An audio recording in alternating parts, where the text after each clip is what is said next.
all of that buying pre this move down, the market didn't really successfully get beyond that Feb 9 anchored VWAP, because each time it moved up, you could see that group of selling, which is what all these purple boxes, the zones where that's occurred. The white ones are where all the buyers are. And the market hasn't yet shown whether they are going to hold that area or if it's going to fail. One of the reasons why that move was helped out to the upside is because of the skinny liquidity, because of the roll. Because you think about it, any of the bigger players have actually got to move into the next series. So if that's the case, then there's an argument for, well, it needs to retrace because it was overcooked on thinner liquidity. So there's a trap. It wouldn't surprise me to see the market roll off to revert some of that excessive movement to the upside on lack of liquidity. And that's going to suggest, oh, those sellers have held that area and more shorts will come in. But perhaps they haven't held that area. It's just because the market is reverting because it was a bit too thin. And so it's gone a little bit further than really where a lot of the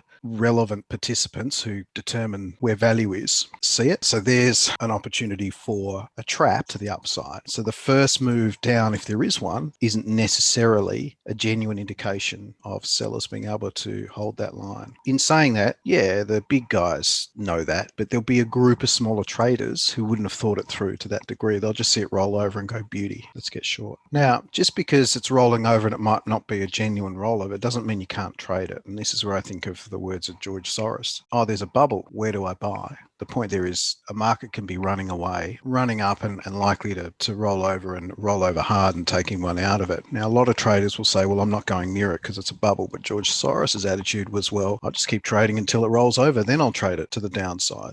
So you can take that approach. I just don't want to get caught up thinking, oh, it's a genuine move to the downside. What you'll also notice is there's our Feb 9 anchored VWAP. The thing's been pretty potent as a magnet, hasn't it? Happy to be in a short trade here. We've got quite the hole in ASX day-to-day value. Okay, so nice little short down. Now, this is a new transition area that a lot may not be aware of where we're currently trading. So this is, for me, no longer short. You've got shorts under pressure, but you can't get them to budge the first time. So you work away at them, apply some pressure. Don't need to apply brute force to begin with. Bit of pressure, come back. Apply a bit of pressure. Apply a bit of pressure. And so it's that cumulative effect, exactly like when you're trying to work a seized bolt free and then it gives way. Just while there's a moment's lull here, just see how this looks from an execution point of view. That there is me getting out of my short.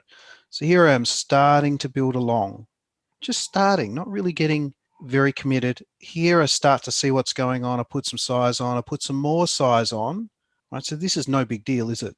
Where it comes back. And this is a little bit of pressure, then start to really tighten up the screws. I'll take the bulk off here. Now I've got a no risk trade if anything continues. But that's, to me, again, what I just talked about and then showed you via the execution, low hanging fruit. So some of the things we've had to use to our advantage, well, this area down here, this 87, well, I know that not everyone's going to be aware of it, particularly those shorts who are selling off into it. So this is now the gravy aspect. This is not where I have the bulk of the trade on, and that'll do for me. I'm flat, actually going to have a break. Don't underestimate the ability of these shorts to have held through this. This isn't a definite washout of all those shorts, new, freshly minted shorts from today, but not the big group that have been sitting there for a long time. So now we start to see the antics. So what are longs who've decided that, hey, this move is continuing?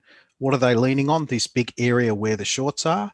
And look how the market just sliced through it. So as it started slicing, I just got on the short in about the middle of it. So on side, just adding now, got a little bit of confirmation here.